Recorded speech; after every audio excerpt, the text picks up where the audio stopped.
It's a pleasure to be here, and I'm such an admirer of what Imran and the BofF team have built. They were a startup at one point, and now they're the leader in the industry, which is what all we startups aim for.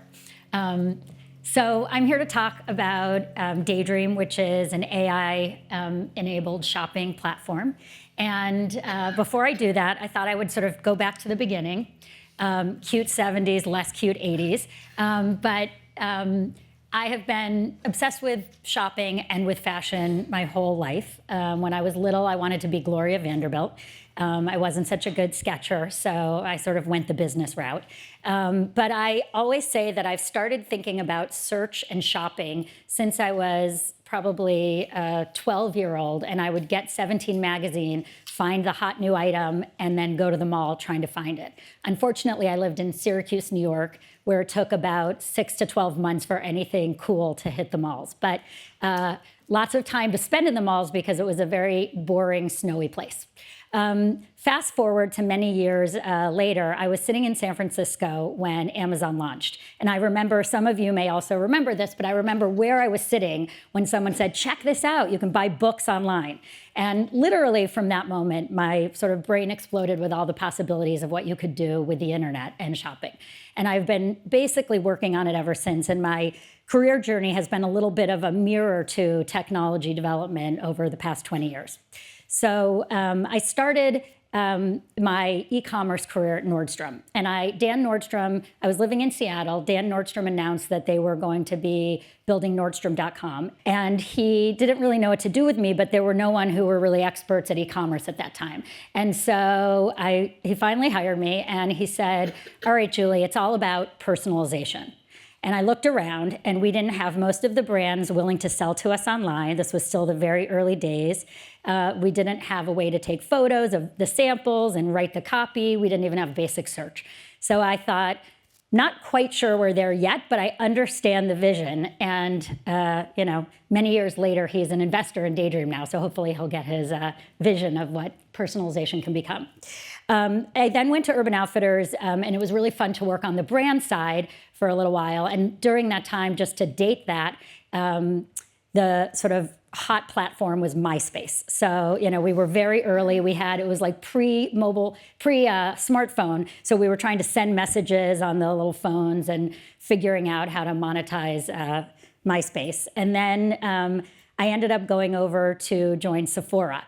And for the next 8 years, the world changed a lot. And so at Sephora, we had the chance to really start to think about this two-way relationship. So before, when you had a website, you had no idea what was going on with the consumer. And then for the first time, there were now these channels to hear back from the consumer. So what we saw was that a lot of people on Facebook were asking questions. What should what kind of product is good for this? What should I do there? And we realized that before we could even get to answer those questions, the consumers were sort of answering for each other. So we realized we really wanted to build a conversational platform on Sephora. And so on Sephora.com, we have Beauty Talk now, which was sort of the start of that. We also were one of the first to have a mobile app and a mobile site. And we had the fortune of being owned by LVMH, who was very supportive of all of our investment in the digital space. And so that made it really fun. And then the other thing that we did was we launched Beauty Insider, which became kind of the standard for loyalty programs, and we had a lot of fun doing that. And it also gave us the ability to see our customers cross-channel. So you could walk into the store, you could buy something, you could actually look up what color you bought last time. And we thought this was such a cool use case, and it took off, obviously.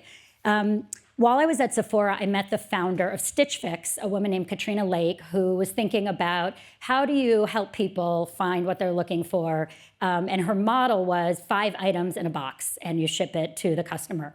But she had a very big data science team. She had hired a guy who had built some of the early algorithms at Netflix. And so it was really fun to work there and be part of this fast growth company. We grew to about $1 billion in 5 years.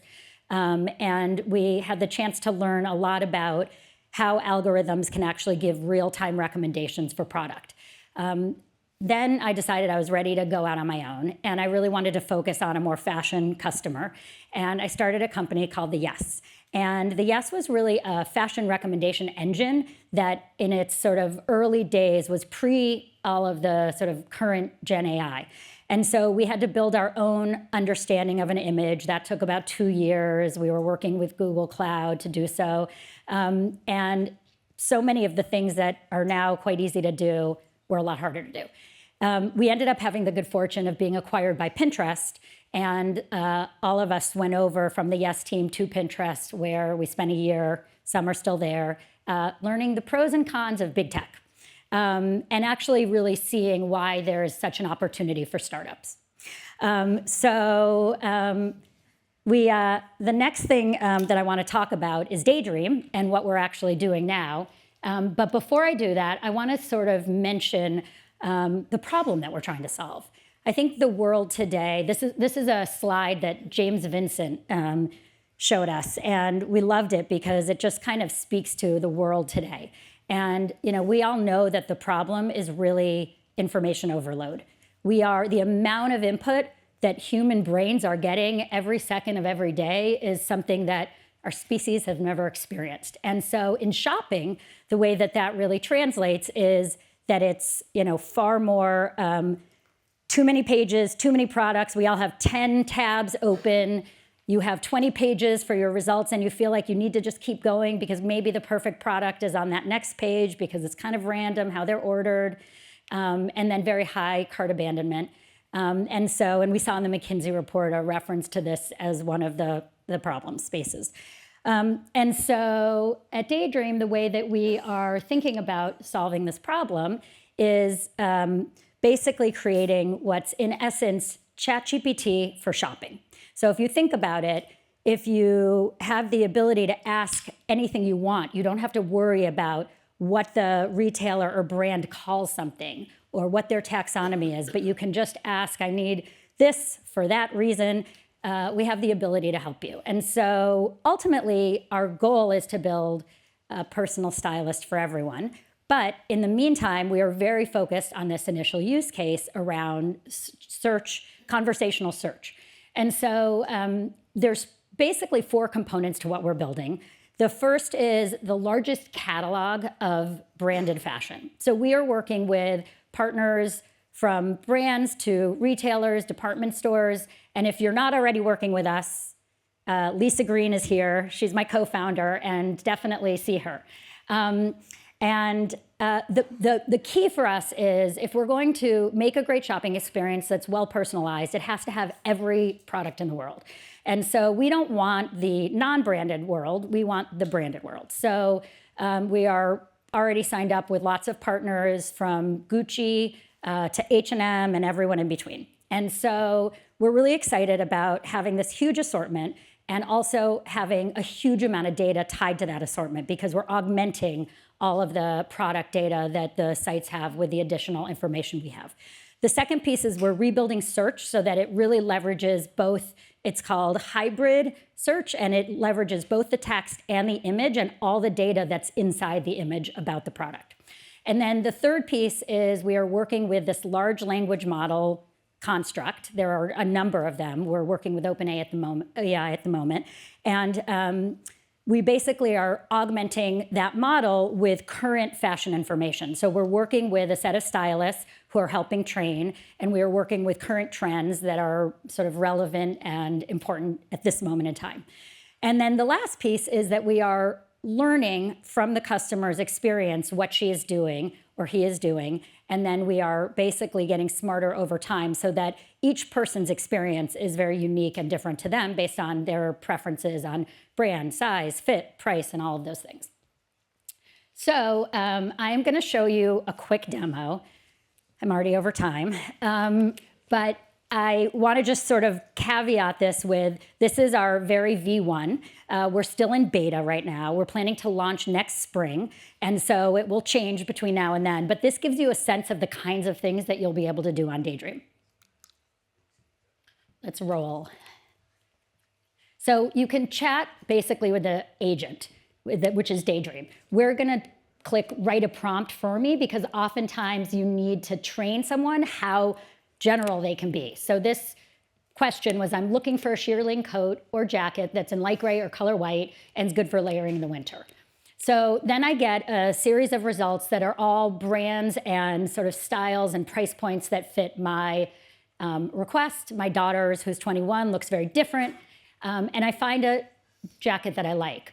And one of the things we know is that images are worth so much. And so we have the ability to pivot once you find a product you like. And here I'm choosing this image and then I'm saying, I like this color, show me more like this. And so I'm getting more white furry jackets that also are relevant to me. And that sort of resets the ability to search. And that image use has been really helpful as you're trying to describe what it is you want. The next chat that we have is, I was invited, this is real, I was invited to a gala that was 20s, the theme was 20s vintage. And I was like, what is 20s vintage? I don't even know. So I write, I'm going to a gala and they say I'm supposed to wear something 1920s vintage. What does that even mean? And so I chat that in. And what you can see is on the left, I actually get a description of what this means. And it helps give me some guidance around, fringe, sequence, beading, here's what the dresses look like. But then I also get all the product that match that description. And so what I'm able to do is go through, look at the product. I'm hitting save so that I'm sort of starting to create a collection around 1920s vintage. And as I'm saving these, I'm sort of thinking I'm going to go back. I might even want to ask my friend Lisa, who I'm going to this party with, what she thinks. So I basically save another one, and then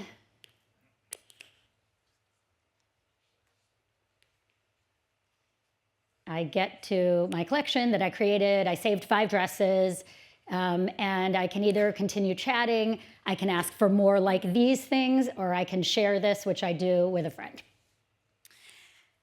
On the next search, we are starting with an image. So my husband sent me a screenshot of Instagram of a shirt that he liked, which was a little dicey, but I was like, okay. So I put it in and I got the closest matches to this in the sort of catalog of millions of products. And I want something, a slight variation of this, and he wants long sleeves. So he was kind of like, I want a striped long sleeve shirt. So I can basically click on the item and just use this sort of mix of copy and image to say, I want this, but in long sleeves. Then I get a variety of striped shirts, some that look more and some that look a little less like it. And I actually find one that both he and I will be okay with. And so then I click out and I buy it directly on the site of either the brand or the retailer. The last thing I wanted to show is over here in the corner. As this is all happening, my Style Passport is keeping track of the brands that I've liked and the things that I've saved, and over time, more things like size and style preferences. And so the goal is that each person has their own form of Daydream. So that's the product. And I will just end. Thank you. We have a whole team of people that are working away on building sort of additional capabilities, and it's been really fun. It's an incredible team. We are incredibly excited. What I would say is that this is an interesting moment in time. If you look at sort of retail over the years, you go back to medieval time, and it was really the advent of currency that enabled sort of the open air markets that were first in the middle, in the sort of very long time ago, medieval times. Then you sort of go fast forward a long time and you get the big department stores that really come out of this change in transportation and the ability to actually move products around at scale. And then sort of the start of this century, the internet obviously changed our ability to buy online. And that just obviously unearthed sort of this whole new way of shopping, and it's now anywhere between 30 and 50% of most retailers and brands' businesses. And I really believe that what's happening with Gen AI will be the next big wave. There will be lots of interesting consumer applications that sit on top of AI, and we're excited to have you be part of it. Last thing is we are at daydream.ing, daydreaming. come sign up for the wait list, and we'd love you to try it out. Thank you.